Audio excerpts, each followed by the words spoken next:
Welcome to another video. और ये है सोलर लेवलिंग एपिसोड 10 का रिव्यू। तो कहानी की शुरुआत में जिन्बू और जूही साथ में पार्क में घूमते हैं और जूही एक्नॉलेज कर पाती है जिन्बू के अंदर आए इतने सारे चेंजेस को, जिस सबको जिन्बू जस्टिफाई करता है अलग अलग इवेंट और एक्सपीरियंस से, जिस वजह से उसमें चेंजेस आए हैं, जिससे जूही अपने एक्सपीरियंस के ऊपर भी ध्यान देती है। जिस सबसे जूही ज़्यादा नहीं बदली। उसे लगता था कि वो शायद हंटर बनने के लिए इतने कैपेबल नहीं है, पर फिर भी वो हर बार कोशिश करती।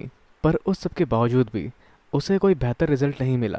और क्योंकि जूही एक बी रैंक की हीलर थी, तो उसको most probably A rank, B rank या कम से कम सी रैंक के डंजन में जाना चाहिए था। पर फिर भी वो उससे भी लोअर रैंक के डंजन में जाया करती। और इसी तरह से उसे एक डंजन में मिला जिन्बू, जिस पर आगे वो कहती है और बार बार मुझे तुम्हें हील करना पड़ता था। और ये बातें शुरू शुरू में जूही को काफ़ी चिढ़ा दिया करती थी, क्योंकि जिन्बू हर बार जख्मी हो जाया करता था। पर समय के साथ साथ उसने देखा वो हर बार जख्मी होने के बावजूद भी जिंदा रहने के तरीके ढूंढता था और काफ़ी मेहनत करता था, जिसके इसी एबिलिटी का जलवा उन्होंने डुअल डंजन के दौरान देखा।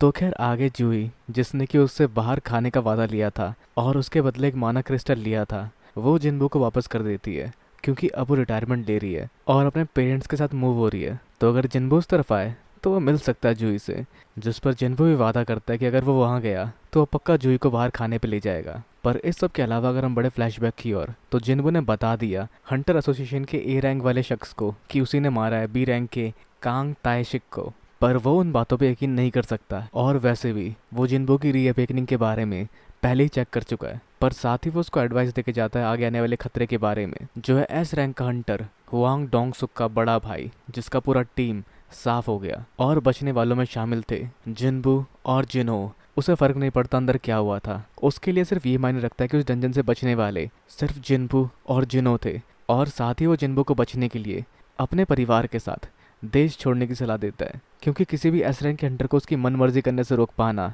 लगभग नामुमकिन है। पर जिन्बू के लिए वो सभी बातें बस एक और रीज़न है कि उसे क्यों और पावरफुल बनना है, क्योंकि अगर वो और पावरफुल नहीं बन पाया तो उसका बचना मुश्किल है। और पावरफुल बनने की ओर कदम बढ़ाते हुए जिन्बू अपने दूसरे सी रैंक मिशन के दौरान देखता है उसकी टीम को, जो सिर्फ फॉर्मेलिटी पूरी करने के लिए पूरी की गई है, जिसमें शामिल है वो हंटर जो हंटर बनने के लिए क्वालिफाइड है, पर कुछ या कई कारणों की वजह से वो ऐसा नहीं कर पा रहे, जिसमें शामिल है कुछ बेबड़े और कुछ जख्मी लोग, साथ ही एक बच्ची भी। पर हंटर बनने के रूल के हिसाब से एज मैटर नहीं करती अगर उनकी शक्तियाँ अवेकन हो चुकी है, जो वैसे बच्ची बुलाए जाने पर नाराज़ है। पर जिन्बू का मतलब वो नहीं था। जिन्बू का मतलब था वो अभी हाई स्कूल में होगी और साथ ही उसे किसी रेड का एक्सपीरियंस नहीं होगा और उसकी रैंक शायद ई होगी। पर उसके हिसाब से इस सब से क्या फ़र्क पड़ता है, जैसा ही कुछ जिन्बू का भी मानना है, क्योंकि उन सबको बाहर ही इंतज़ार करना है। उस डंजन के अंदर जाएंगे जिन्हो और जिन्बू, तो हाँ, उन लोगों को बाहर रुकने का पैसा मिलेगा। उन्हें मिलेंगे 3 मिलियन सिर्फ बाहर बैठे रहने का। पर एक शर्त है, इनकी ये शर्त बाहर किसी और को पता नहीं चलनी चाहिए, वरना इस सब का 10 गुना इन्हें भरना पड़ेगा। तो वैसे कैंग को हराने के बाद जिन्बू को एक रियून स्टोन मिला था, जिसका इस्तेमाल वो अभी करता है, जिससे उसके पास एक और नई स्किल आ जाती है, और वो स्किल होती है स्टेल्थ, यानी छुपने की। तो इस सब के साथ ये दोनों इस डंजन के अंदर जाने को तैयार होते हैं, बस थोड़े से चेंजेस के बाद, क्योंकि जिन्होंने खुद को बचाने के लिए काफ़ी महंगा आर्मर पहना है, पर उसके अंदर मूव कर पाना मुश्किल हो सकता है, जिस वजह से जिन्बू उसको वो उतारने के लिए कहता है और आखिर में जिन्हों को वो उतारना पड़ता है। पर बस सर की सेफ्टी के लिए वो उसके हेलमेट को पहने रखता है। और जिन दोनों को अकेले डंजन के अंदर जाते देखकर बाकी लोगों को चिंता होती है कि क्या वो लोग अकेले वहाँ जाकर कुछ कर पाएंगे। खैर उन लोगों ने उन्हें चेतावनी दी थी, और वैसे भी इस सब के पैसे इन्हें मिल चुके हैं, तो अब इन्हें वैसे भी किसी चीज़ की कोई चिंता नहीं है। पर फिर भी काफ़ी हैरानी की बात होती है, एक डी रैंक और ई रैंक का हंटर अकेले गए हैं सी रैंक के रेड में, और इन लोगों के हिसाब से उन्हें अंदाज़ा भी नहीं है वो किस खतरे की ओर बढ़ रहे हैं। तो उन दोनों को अंदर गए हुए लगभग 1 घंटा बीत जाता है, और अंदाजन एक 8 लोगों की स्ट्राइक टीम को सी रैंक का डंजन क्लियर करने में 2 घंटे के करीब का समय लग सकता है। पर लगभग 1.5 घंटे बाद वो लोग वहाँ से बाहर निकलते हैं, और पहले बाहर निकलता है जिन्हो भागता हुआ, जहाँ उन लोगों को लगता है कि वो लोग लकी थे और बच के भाग निकले वहाँ से। पर ये सच नहीं होता, क्योंकि वो गेट बंद होना शुरू हो जाता है। तो उन दोनों ने हरा दिया बॉस को, जहाँ बाहर मौजूद बाकी लोगों की बोलती बंद होती है, जो जिन्हों के वहाँ से निकलने की बात को एक्नोलेज ही नहीं कर पाते। जहाँ ये आज के दिन 2 और डंजन क्लियर करने वाले हैं और इन लोगों को मिल सकते हैं 9 मिलियन कमाने का मौका। पर उनके दिमाग में बस एक ही सवाल घूम रहा होता है, ये लोग आखिर है कौन। तो इस सब के बाद जिन्बू और जिनो एक और डंजन के अंदर जाते हैं, जिस डंजन को क्लियर करना जिन्बू के लिए इतनी बड़ी बात नहीं है, पर टाइम लगाना पड़ता है उन्हें ताकि वो अंदर से माना स्टोन कलेक्ट कर सके। और जैसे जिनो अपना वो काम पूरा करता है, जिन्बू अपने स्किल्स की तेज़ी दिखाते हुए बॉस को हरा देता है, जिससे जिन्बू को मिलता है लेवल अप। और यही रफ्तार अगले दिन भी जारी रहती है, जहाँ जिन्बू खतरनाक खतरनाक बीस्ट को हराकर अपना लेवल अप करता है। और बाहर खड़ी बाकी टीम हैरानी से बस गेट को निहारती रहती है, जहाँ जिन्बू अपनी नई नई स्किल्स को अंदर के बीस्टों के ऊपर ट्राई करता है ताकि वो इवॉल्व हो सके, जिन सब स्किल्स को जिन्होंने भी पहली बार ही देखा है। खैर यह है जिन्बू के स्टेल्थ स्किल, और जिस सब रेड की वजह से जिन्बू के डैश स्किल का लेवल अप हो जाता है, जिससे वो अपनी पुरानी एबिलिटी को और बेहतर तरीके से इस्तेमाल कर पाता है। और इन सब रेड की वजह से जिन्बू के पास कई सारी नई स्किल्स अनलॉक हो चुकी है, जिस सब को देख जिन्बू सोचता है क्या उसे दोबारा कैसल वाले मिशन की ओर जाना चाहिए। जो सब सोचते हुए जिन्बू को ध्यान आता है कि अभी शायद वो बी और ए रैंक के बीच में कहीं स्टैंड करता है, तो शायद अभी वो उस डंजन में जाने के लिए तैयार नहीं है। खैर तभी एक नोटिफिकेशन आते जिन्बू के पास कि प्लेयर पहुंच चुका है रिक्वायर्ड लेवल तक, और अब वो चुन सकता है एक जॉब चेंजिंग क्वेस्ट। पर इस सब के अलावा इनके लगातार सी रैंक के डंजन को बुक करने को लेकर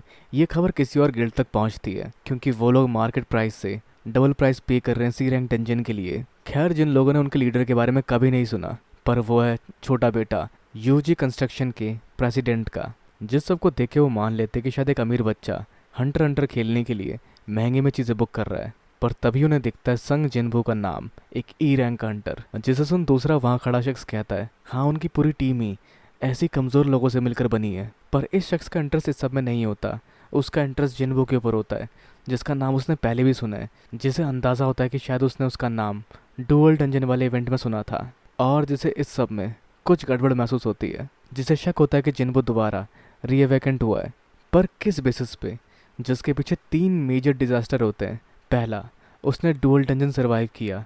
दूसरा, हुआंग डोंगसुक की पूरी टीम मारी गई। तीसरी बार हत्यारा कांग ताइशिक से बच पाना, जिन सब में काफ़ी सारे लोग मारे गए, पर उस सभी इवेंट में बचने वाला सिर्फ एक ही शख्स था, और वो है जिन्बू। जो सारी बातें एक ही तरफ इशारा करती है कि जिन्बू की शक्तियाँ दोबारा जागी है। और जिस सबको देखते हुए ये उन पर नज़र रखने के लिए निकल पड़ता है, और गेट के पास पहुंचने पे ये देखता है वहाँ का माहौल किसी पिकनिक जैसा है, जिससे बात करते जिन्बू की टीम की एक लड़की, जो कहती है यहाँ खड़ा होना खतरनाक हो सकता है, जिस पर वो जवाब देता है कि हाँ जानता हूँ, मैं बस हंटर्स को देखने के लिए आया था यहाँ पर क्या तुम्हारा यहाँ होना खतरे वाली बात नहीं है। जिस पर वो थोड़ी नाराज़ होकर कहती है मैं भी एक हंटर हूँ, यानी वो भी इस ट्रैक टीम का हिस्सा है। पर वो बाहर क्या कर रही है, जिस सबसे उस शख्स को अंदाज़ा लग जाता है कि जिन्बू अपनी टीम को बाहर छोड़कर अकेले डंजन के अंदर गया है, और वहाँ से वो निकल जाता है। पर वो वहाँ से जाता नहीं, वो वहीं कोने में छुप कर सब कुछ सुनने की कोशिश करता है, जहाँ जिन्बू वापस लौट चुका है, और वो जिनों से अगले दिन का ऑफ मांगने की बात करता है, जहाँ जिनो उनके स्लॉट में कुछ और गेटों को इस पर कैंसिल करने की बात करता है।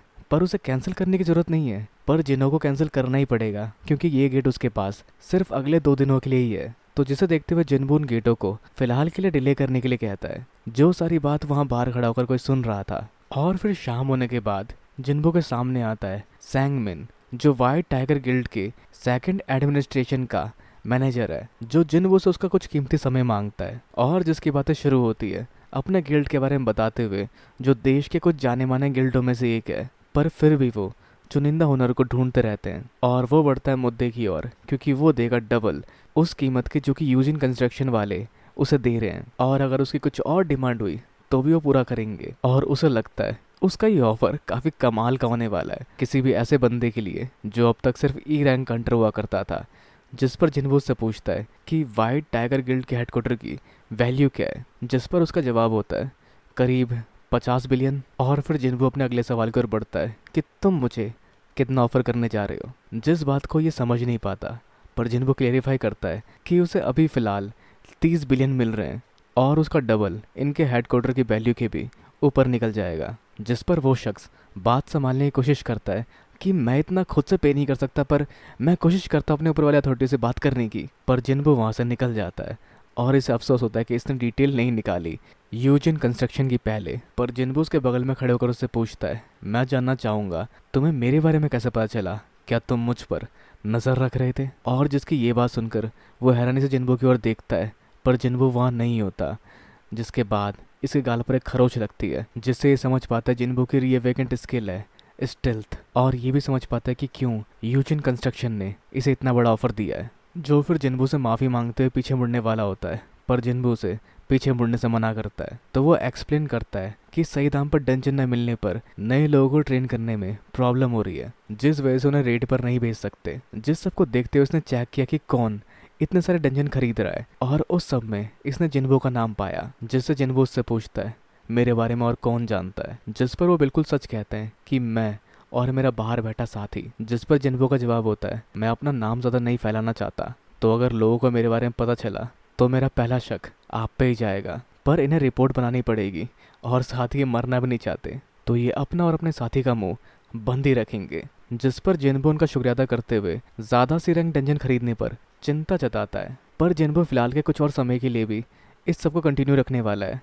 पर ये सब उनके हंटर के डेवलपमेंट के लिए दिक्कत हो सकती है। जिस सबको देखते हुए जिन्बू उन्हें अपने 3 सी रैंक डंजन बेचने के लिए तैयार होता है, जिसकी कीमत जिन्बू 300 मिलियन रखता है, पर जिस पर वो कहते हैं काफ़ी महंगा है। एक अच्छे दिन पर भी अगर हम सब कुछ जोड़ें तो एक सी रैंक डंजन से हम सिर्फ 200 मिलियन ही कमा सकते हैं, और जिन्बू मान जाता है और वो कीमत कर देता है 200 मिलियन, और इन्हें मिलते हैं 3 सी रैंक डंजन 600 मिलियन में। और जिन्बू से डिटेल्स देता है पैसे ट्रांसफ़र करने के लिए, और जब दोनों खड़े होते हैं तो जिन्बू से अपनी आंखें बंद कर मुंह खोलने के लिए कहता है, जिस पर जिन्बू से अपना एक पोशन देता है, जिससे उसका लगा घाव भर जाता है। और इस भलाई को देखते हुए वो पूछता है इसका मतलब मैं ये समझूं कि तुम मुझ पर भरोसा करते हो, जिस पर जिन्बू का जवाब सिर्फ यही होता है कि तब तक जब तक तुम अपना मुंह बंद रखते हो। तो खैर वो जान पाया है कि जिन्बू उसकी उम्मीद से भी ज़्यादा बड़ी मछली है, और साथ ही इनकी वो गेट जो ये कैंसिल करने वाले थे एक अच्छे दाम पर बिक गए। और वैसे वो गेट उसने काफ़ी महंगे में बेचे हैं, क्योंकि उनके एरिया में बाकी गेट भी अवेलेबल है जो सिर्फ 70 मिलियन के बिक रहे हैं।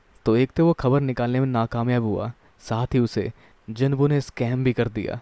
पर उसके फ़ोन पर एक मैसेज आता है जिन्बू का, इस सब के साथ हम दोनों बराबर हुए, मैं इस बात को भूल जाऊंगा कि तुमने मुझ पर नज़र रखी। और ये सारी बातें आखिर में उसको मोटिवेशन देती है, मतलब भले वो ठग गया हो, पर एट लास्ट उसके पास अब कॉन्टैक्ट नंबर है जिन्बू का। और साथ ही जिन्बू अपने जॉब चेंज क्वेस्ट के लिए कहीं दूर निकल रहा है।